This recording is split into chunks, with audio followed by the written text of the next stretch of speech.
అయితే సంథింగ్ ఏదో జరుగుతున్నట్టే ఉంది. ఎందుకంటే దాంట్లో జరుగుతున్నటువంటి పరిణామాలు రకరకాల కొత్త కొత్త మలుపులు తిరుగుతున్నాయి. అందులో ప్రధానమైనటువంటి అంశం ఏంటంటే యమునా తీర ప్రాంతంలో ఉన్నటువంటి ఆక్రమిత ప్రాంతాల్లో జరిగినటువంటి వ్యవహారాలు. అక్కడ బర్మా నుంచి వచ్చిన వాళ్ళు, బంగ్లాదేశ్ నుంచి వచ్చిన వాళ్ళు, పాకిస్తాన్ నుంచి వచ్చిన వాళ్ళు, ఆఫ్ఘనిస్తాన్ నుంచి వచ్చిన వాళ్ళు, వాళ్ళందరూ సెటిల్ అవ్వడం, వాళ్ళు కాలనీలు కట్టుకోవడం, ప్రభుత్వ స్థలాలు ఆక్రమించుకోవడం, అక్కడ వాళ్ళ ప్రార్థనా స్థలాలు కట్టుకోవడం, అలాగే పెద్ద పెద్ద భవనాలు కట్టుకోవడం, అలాగే అక్కడ ఒక ప్రత్యేక గ్రూపుల కింద తయారు చేసుకోవడం, వాళ్ళందరి ద్వారా మత ఘర్షణలు, షాహీన్ బాగ్ లాంటి సంఘటనలు చోటు చేసుకోవడం.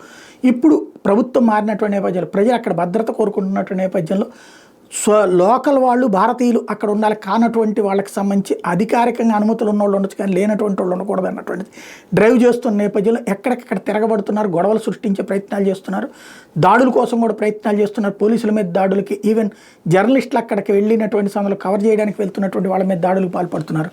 కాబట్టి సంథింగ్ ఏదో పెద్ద కుట్రతోనే ఇంతకాలం అక్కడ ఉన్నట్టున్నారు. ఇప్పుడు అది బయటపడేటప్పటికి విలవెల్లాడుతున్నారు. రాబోయే రోజుల్లో ఏదన్నా అసాంఘిక కార్యకలాపాలు చేసే ప్రమాదం ఉంది, దాడులు జరిగే ప్రమాదం ఉంది. అదే జరిగితే ఇప్పుడు ఉన్నటువంటి నేషనల్ ఇంటర్నేషనల్ మీడియా వాళ్ళు దాన్ని నెగిటివ్గా ప్రొజెక్ట్ చేసే అవకాశం కూడా ఉంది.